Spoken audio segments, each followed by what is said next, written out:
والصلاة والسلام على سيد الأنبياء والمرسلين أما بعد فأعوذ بالله من الشيطان الرجيم بسم الله الرحمن الرحيم ألف لام ميم ذلك الكتاب لا ريب فيه هدى للمتقين الذين يؤمنون بالغيب ويقيمون الصلاة ومما رزقناهم ينفقون قال الله تبارك وتعالى في شان حبيبه إن الله وملائكته يصلون على النبي يا أيها الذين آمنوا صلوا عليه وسلموا تسليما اللهم صل على سيدنا ومولانا محمد وعلى آل سيدنا ومولانا رمضان شریف میں جو بندہ ایک مرتبہ درود شریف پڑھتا ہے اسے 1,00,000 مرتبہ درود شریف پڑھنے کا ثواب ہے۔ آج 22 رمضان المبارک ہے، گنتی کے دن باقی ہیں۔ اللہ ہم سب کی نماز فجر قبول فرمائے۔ اللہ اور اس کے رسول کی رضا کے لیے ہم سب یہاں حاضر ہیں، خالصتاً اللہ کی رضا کے لیے۔ کملی والا ہم سے راضی ہو جائے، اللہ ہم سے راضی ہو جائے۔ ایک مرتبہ برکت کے لیے دوسری پڑھی گی الصلاۃ والسلام علیک یا سیدی یا رسول اللہ، الصلاۃ والسلام علیک یا سیدی یا رحمت للعالمین ومن تکن برسول اللہ نصرتہ ان تلقہ الصدوفی کا جامع ہاتھ جمی مولا صلی وسلم دائما ابدا علی حبیبک خیر الخلق کلہم۔ اللہ تبارک و تعالی اس درس قرآن کی برکتیں اللہ سب کو نصیب فرمائے۔ چہرہ شناسائی ہے سب سے۔ ایک موسم تھا کہ یہاں تقریر سیکھنے کے لیے آتے تھے۔ حضرت علامہ مولانا حاجی محمد حنیف فرید فریدی ہمارے جماعت اہل سنت تحصیل کے امیر ہیں، شاہ دیگر ساتھی شاہ صاحبان، علامہ قاری کلام صاحب، جتنے بھی شاہ صاحبان اور جتنے محبت والے ہیں۔ یہ پروگرام کسی کو خوش کرنے کے لیے نہیں، یہ قبلی والے کو خوش کرنے کے لیے۔ اور بھائی حنیف فرید کی محنت ہے، کوشش کی ہے کہ فجر کے وقت لوگوں کا اکٹھا کرنا، بیٹھنا بڑا مشکل سا معاملہ ہوتا ہے فجر کے بعد، لیکن آپ بڑے خوش نصیب ہیں کہ درس قرآن کی اس محفل میں موجود ہیں۔ جو میرے ذمہ موضوع لگایا گیا وہ بڑا مشکل ہے، خشک ہے۔ اکثر آپ کو ماشاءاللہ بندے پڑھے لکھے سمجھدار ہیں، ورنہ ایسی باتیں لوگ سننا پسند نہیں کرتے، کیونکہ لینے کی بات ہو تو لوگ خوش ہوتے ہیں، جب دینے کی بات ہو پھر لوگ ناراض ہوتے ہیں۔ تو میں نے کوئی اپنی مسجد کے لیے، نہ اپنے مدرسے کے لیے، نہ اس مسجد نہ اس مدرسے کے لیے کسی کے لیے چندہ نہیں اکٹھا کرنا، میں نے صرف صدقات اور زکوٰۃ کی فضیلت اور اہمیت بتانی ہے تاکہ اس کی رحمت اور برکت ہمارے گھر میں بھی آ جائے۔ قرآن مجید فرقان حمید کی بڑی سورہ بقرہ کی ابتدائی آیات میں نے تلاوت کی ہیں، اس کا ترجمہ ہوگا، حدیث شریف ہوگی اور گفتگو مکمل ہو جائے گی۔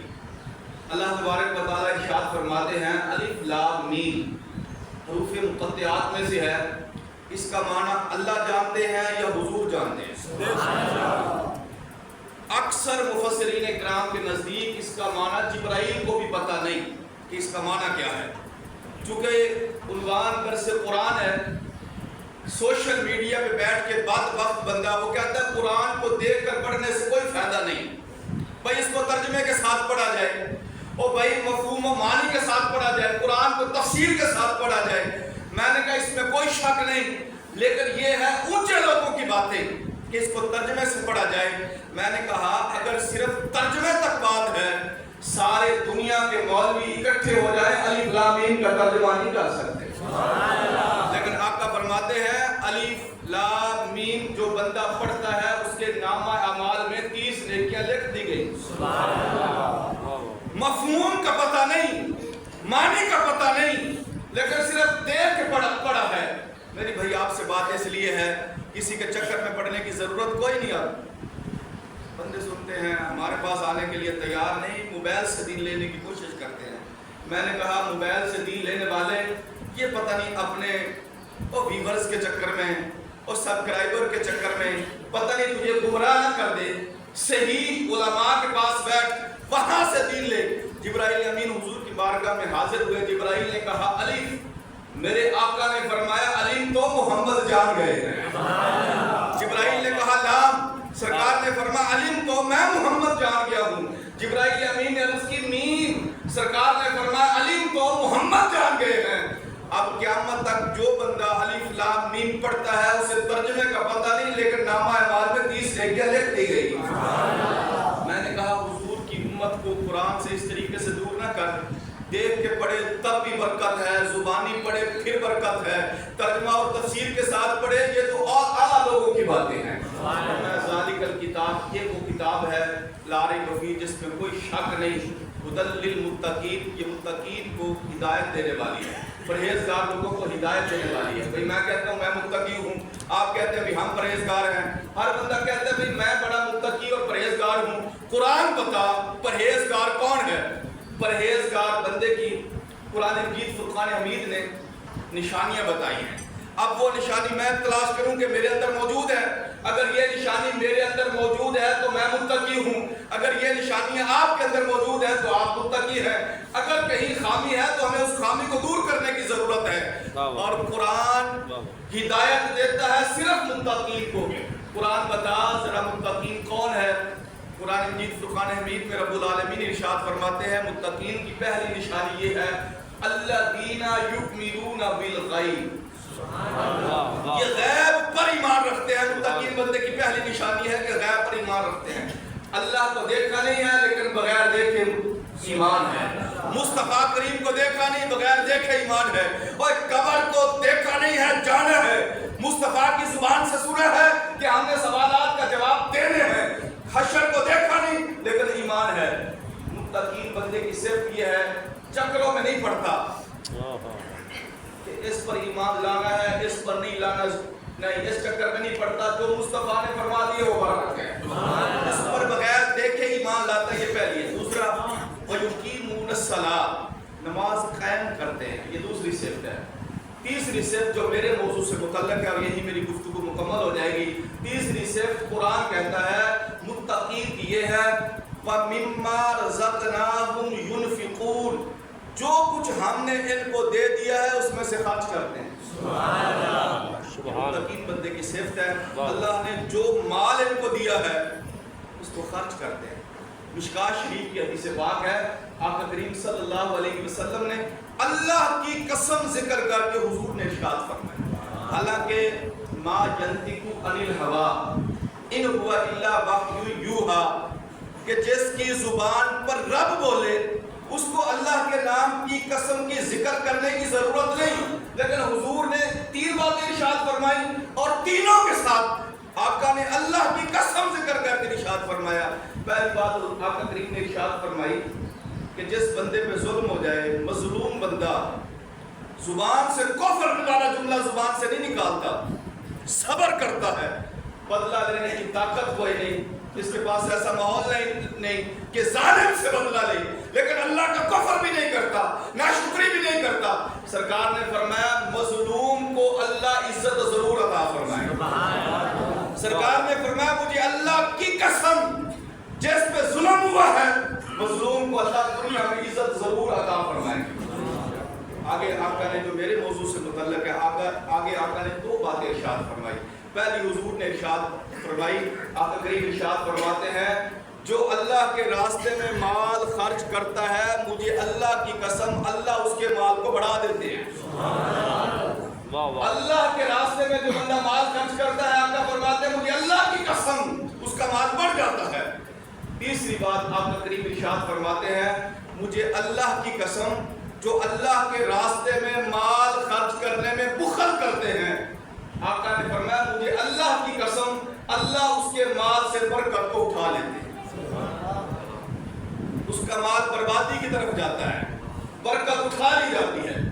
اب ہم اپنی زندگی میں دیکھیں، میں کہتا ہوں میرے گھر میں برکت نہیں، آپ کہتے ہیں ہمارے گھر میں برکت نہیں، کاروبار میں برکت نہیں ہے، بھائی یہ رمضان شریف کا مہینہ ہے، بندے کہتے ہیں بھی میں نے پچھلے سال 20,000 میں نے خرچ کیا تھا غربا پہ، اس سال میرے اپنے مالی حالات ٹھیک نہیں ہے، اس سال میں 5,000 خرچ کروں گا۔ میں نے کہا آپ معاملہ غلط کر رہے ہیں۔ پچھلے سال اگر اللہ کے نام پہ آپ نے رمضان میں 20 خرچ کیا تھا، اس سال آپ کو 40 کرنا چاہیے۔ آقا فرماتے ہیں جب تمہارا مال کم ہونا شروع ہو جائے، تمہارا رزق گھٹنا شروع ہو جائے، فرمایا پھر تم یہ کرو کہ اللہ سے کاروبار کرو۔ اللہ سے کاروبار کیا ہے؟ آقا فرماتے ہیں اللہ سے کاروبار یہ ہے کہ اس کے بندوں پہ خرچ کرو، اس کے راستے کے اندر خرچ کرو۔ میں نے کہا اللہ کے نام پہ یہ جو رمضان شریف میں مہنگائی کا نام لے کے مال کو خرچ کرنے میں کمی کی طرف آ گیا ہے، اپنے خرچے کم کر دے، رب کے نام پہ خرچ کرنا کام نہ کرنا۔ اس دفعہ فلاں مدرسے کو نہیں دیں گے بھی ہمارے پاس مال کوئی نہیں، بھائی اس دفعہ ہمارا زکوٰۃ ہماری بہت کم ہے، اس دفعہ بھائی ہم نے فطرانہ بھی نہیں دینا، ہمارے پاس ماحول نہیں ہے۔ میں نے کہا یہ جو باتیں جب تو کرے گا تیرا مال کم ہونا شروع ہو جائے گا، جب دینا شروع کرے گا اور دنیا کی روٹین ہے، حضور کا بھی فرمان ہے جو بندہ خرچ کرتا ہے پھر اللہ اس کو عطا فرماتے ہیں۔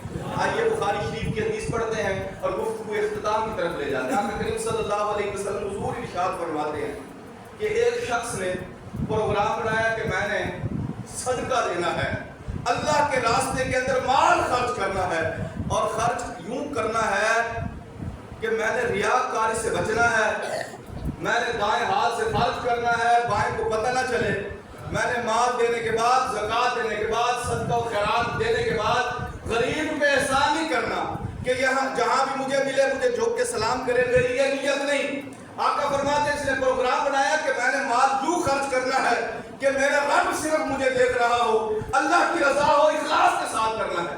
آقا فرماتے ہیں اس نے صدقہ لیا، رات کے وقت نکل گیا، اندھیرے میں، بڑا کم معاملہ ہے یہ یوں کرنا۔ بھائی ہم نے جو ہم آپ کو بتائیں ہم دین والے ہیں، ساری زندگی گزر گئی ہے، پنکھا دیتے ہوئے بھی بندہ کہتا ہے پروں کے اوپر میرے ابے کا نام لکھنا، 3 پر ہے تو تینوں کے اوپر بھائی نام لکھنا۔ میں نے کہا بھائی جس کے لیے دے رہا ہے وہ مالک کو دیکھ رہا ہے، اب پوزیشن یہ بن چکی ہے۔ آقا فرماتے ہیں اس نے مال اٹھایا اور پروگرام یہ بنایا کہ میں اللہ کے لیے ہے، میرا اللہ مجھے دیکھے۔ رات کے وقت جو نکلا نا، اسے ایک بندہ مل گیا، غریب مفلوس الحال بندہ مل گیا، نادار آدمی مل گیا، اس نے صدقے کی رقم اس کو دی۔ صبح کے وقت جب یہ گزر رہا تھا، حضور فرماتے ہیں یہ بخاری کی حدیث ہے، آقا فرماتے ہیں بندوں نے اس کو بتایا کہ یہ جو شخص جا رہا ہے یہ چور ہے۔ آقا فرماتے ہیں اس نے وہیں بیٹھے اللہ کی بارگاہ میں شکر ادا کیا، مالک میرا کام تھا صدقہ دینا، آگے چور نکلا ہے وہ تیرا کام ہے۔ یہ چور ہے، یہ مجھے پتہ نہیں، اللہ تیری ذات جانتی ہے، میں نے تو تیرے نام پہ دے دیا ہے۔ آقا فرماتے ہیں دوسری رات پھر اس نے پروگرام بنایا کہ پچھلی رات میں نے صدقہ دیا تھا، چور، لیکن میں نے تو اللہ کی رضا کے لیے الحمدللہ پڑھا۔ آقا فرماتے ہیں دوسری رات جب نکلا نا گھر سے تو اس نے دیکھا ایک عورت بیٹھی ہے، اس کے لباس سے اور اس کے وجود سے لگتا تھا کہ یہ غریب ہے۔ آقا فرماتے ہیں اس نے صدقہ جو زکوٰۃ جو پیسے دینا چاہتا تھا اس کو دے دی، گھر واپس آ گیا۔ صبح کے وقت اس خاتون کے بارے میں لوگوں نے بتایا کہ یہ بدکارہ عورت ہے، یہ فحشہ ہے۔ آقا فرماتے ہیں اس نے وہاں بھی اللہ کا شکر ادا کیا، اللہ تیرا شکر ہے، میرا کام تھا وہاں تک پہنچ جانا۔ آقا میں وہاں تک پہنچ گیا، میری کوشش تھی کہ کوئی مجھے دیکھے نا، اللہ میں نے رات کا انتخاب کیا، چور نکلا مالک اس میں بھی راضی ہوں، یہ زانیہ نکلی ہے لیکن میں نے تیری رضا کے لیے مال ادا کر دیا ہے۔ آقا فرماتے ہیں اس میں بھی اس نے الحمدللہ پڑھا۔ تیسری رات پھر اس کے ذہن میں پھر خیال آیا کہ یہ رات بھی گزرے، اللہ کو میں صدقہ دوں، اللہ کی بارگاہ کے اندر خیرات کروں۔ آقا فرماتے ہیں پھر یہ صدقہ خیرات زکوٰۃ لے کے جب نکلا نا تو اس نے ایک بندے کو دیکھا، سمجھ آ رہی ہے آپ کو؟ ایک بندہ اس کو مل گیا، آقا فرماتے اس نے زکوٰۃ جو صدقہ خیرات کی ادا کر دی، واپس آ گیا۔ صبح کے وقت جس وقت وہ شخص گزرا نا، لوگوں نے بتایا یہ بڑا مالدار ہے، یہ تو خود بڑا غنی ہے۔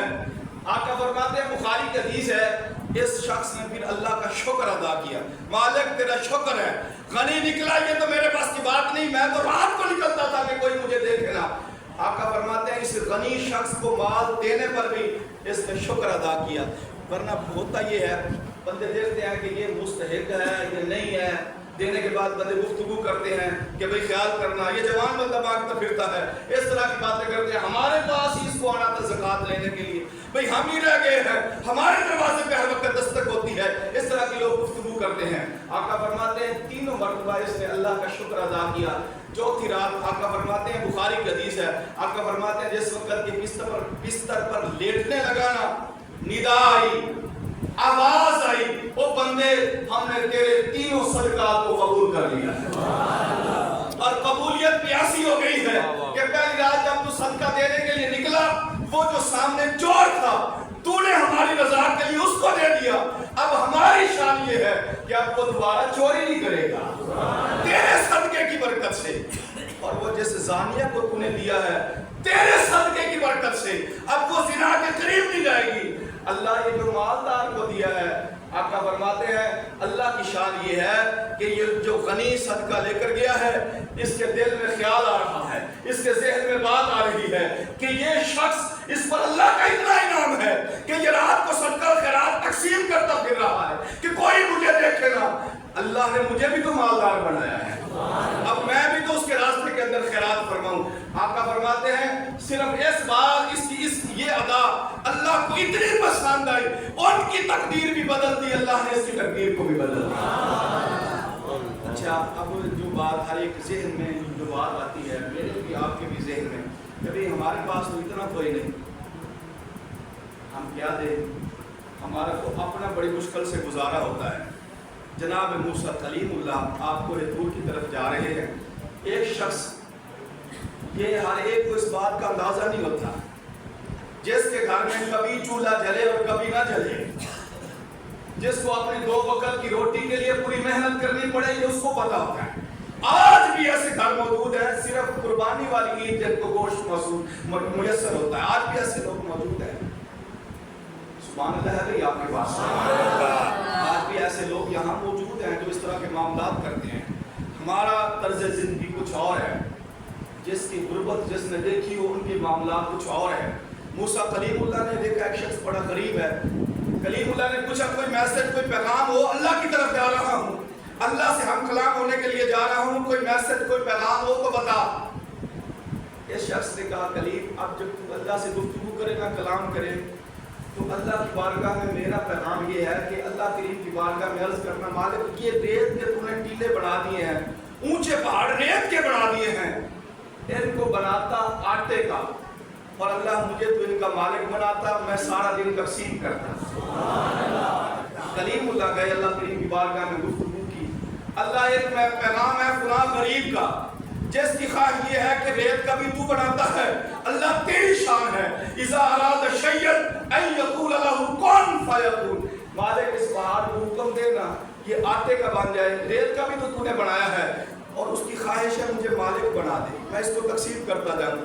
اللہ نے فرمایا کلیم اس میرے بندے سے کہہ دے ہم نے اس کو آٹے کا بنا دیا ہے، تو نے تقسیم کر دیا ہے، تیری اس نیت پر ہم نے تیرے نامہ اعمال کے اندر اس پہاڑ کو آٹے کے بنانے کے بعد تقسیم کرنے کا ثواب ہم نے تیرے نامہ اعمال کے اندر لکھ دیا۔ حضور ارشاد فرماتے ہیں، 2 باتیں آقا کریم حضور ارشاد فرماتے ہیں، مشکاہ شریف کی حدیث سے پاک ہے، حضور فرماتے ہیں جہنم کی آگ سے بچو، اگرچہ آدھی کھجور بھی صدقہ کر دو، مکمل کھجور بھی نہیں، جوارے کا آدھا حصہ کر کے اس کو صدقہ و خیرات کر کے آقا فرماتے ہیں اللہ کے عذاب سے بچ جاؤ۔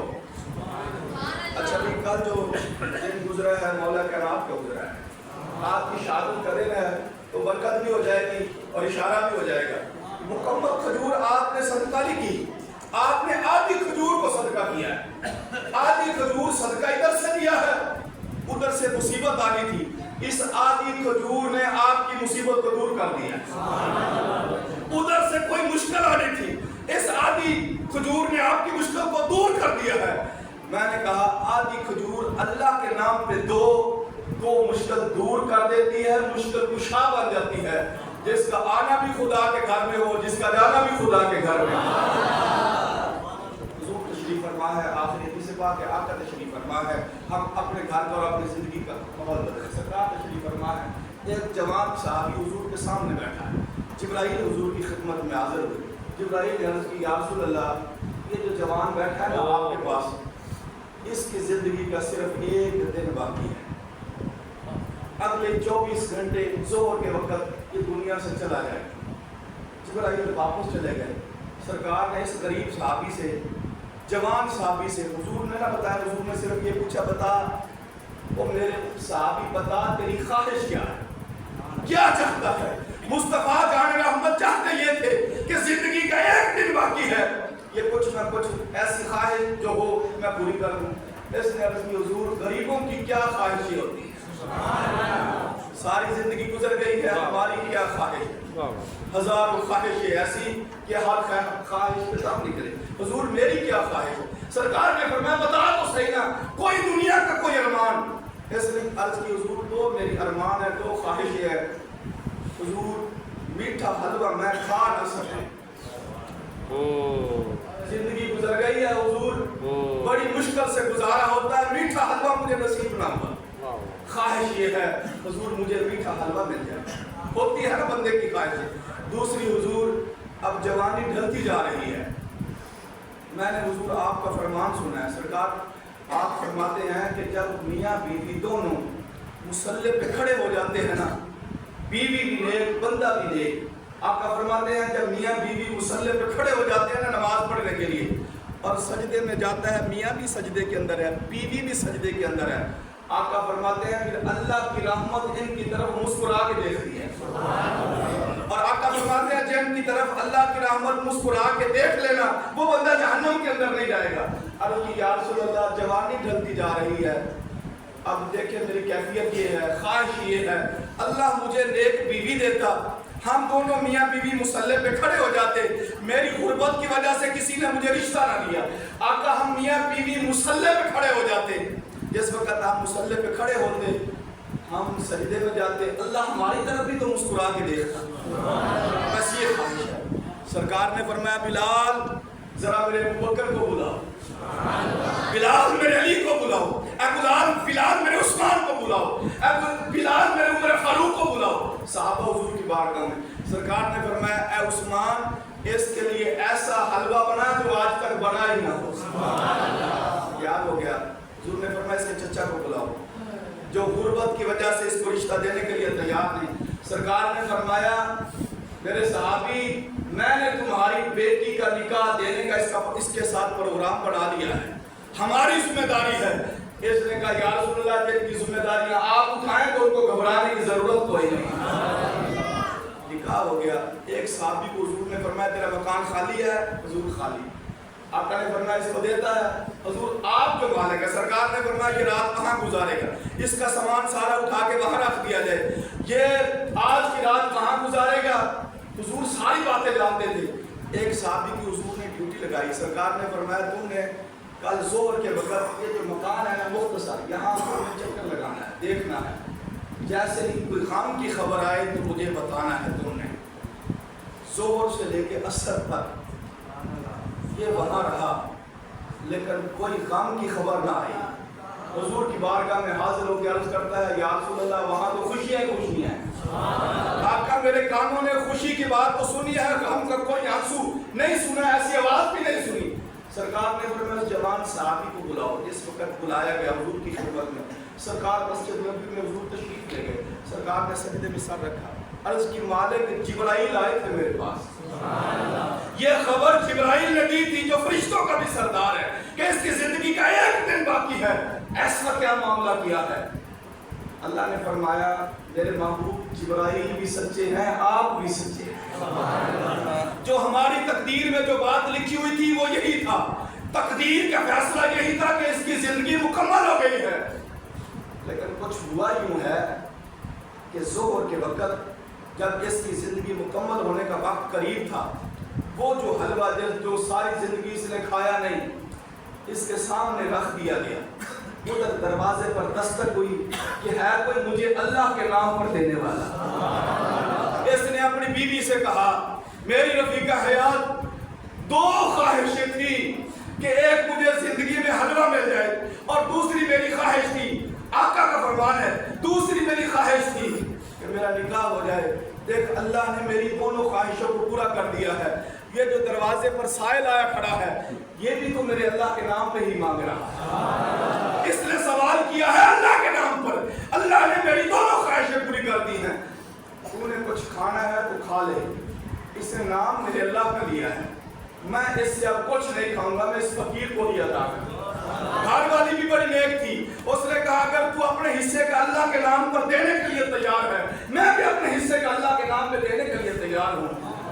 سرکار کی بارگاہ ہے، حضور سجدے میں سر ہے، اللہ نے فرمایا جس وقت جس نے وہ جو حلوہ تھا وہ میرے نام پہ خرچ کر دیا، فقیر نے حلوہ پکڑا ہاتھ میں اور ہماری بارگاہ میں دعا کی، اللہ ان خوشیوں کو ہمیشہ سلامت رکھنا، اللہ اس گھر کو ہمیشہ سلامت رکھنا، اللہ یہاں سے غم کی کبھی آواز نہیں آئے۔ ہم نے وہ جو فقیر کی صدا تھی ہم نے اس کو قبول کر لیا ہے، تقدیر ہماری وہی تھی لیکن اس فقیر کی صدا اتنی تھی، اس میں طلب اتنی تھی اور اس کا خیرات دینا اس میں اخلاص اتنا تھا، قبولیت اتنی تھی کہ اس کی برکت سے ہم نے اس کی زندگی کو بڑھا دیا ہے۔ وقت کے نبی کو سبحان اللہ کہیں ہم اپنی زندگی میں تبدیلی لائیں۔